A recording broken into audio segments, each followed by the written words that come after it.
ગુજરાતને બરબાદ કરી દીધું છે તેવો હાથ ઊંચો કરે પહેલા. બસ આટલા જ લાગે છે ભાઈ. બધાને હાથ કરો, બબ્બે હાથ ઊંચા કરો. ઓકે, ખૂબ ખૂબ ધન્યવાદ. બીજો સવાલ છે મારો, હાથ નીચે મૂકી દો. બીજો સવાલ સાંભળજો. જે લોકો ગુજરાતની પરિસ્થિતિને સુધારવા માંગે છે તેઓ હાથ ઊંચો કરે. કોંગ્રેસ. યસ. ખૂબ ખૂબ ધન્યવાદ.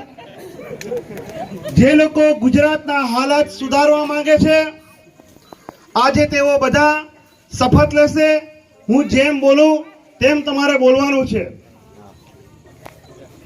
પાછલા પેલા પોતાનો હાથ, જેમ શપથ વિધિમાં આપણે આગળ હાથ રાખીએ છીએ એમ હાથ આગળ રાખીશું. પાછલા 30 વર્ષમાં ભાજપે ગુજરાતને બરબાદ કરી દીધું છે. એટલા માટે હું શપથ લઉં છું કે હવે ભાજપને ગુજરાતને વધુ બરબાદ કરવા નહીં દઉં. હું શપથ લઉં છું કે આવનાર કોઈ પણ ચૂંટણીમાં ચાહે તાલુકા પંચાયત હોય,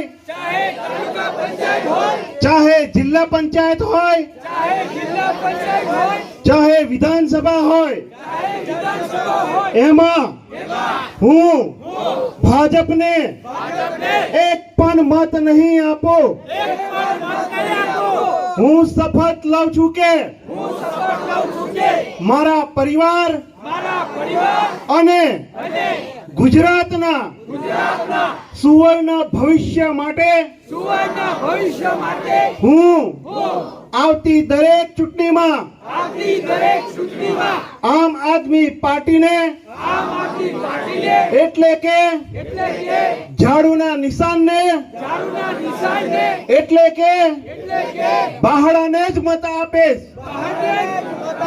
હું માનું છું કે આમ આદમી પાર્ટી એક ઈમાનદાર અને દેશભક્ત પાર્ટી છે અને હું આમ આદમી પાર્ટીનો સાથ ક્યારે નહીં છોડું. ભારત માતા કી, ભારત માતા કી, વંદે वंदे. चेतर भाई तुम आगे बढ़ो, हम तुम्हारे साथ हैं. चेतर भाई तुम आगे बढ़ो, हम तुम्हारे साथ हैं. जेल के ताले टूटेंगे, चेतर भाई छूटेंगे. जेल के ताले टूटेंगे, चेतर भाई छूटेंगे. वंदे मातरम. जय जवान, जय जवान. खूब खूब धन्यवाद. आवो साथ आवनारी चूंटणीमां મળતી રહે.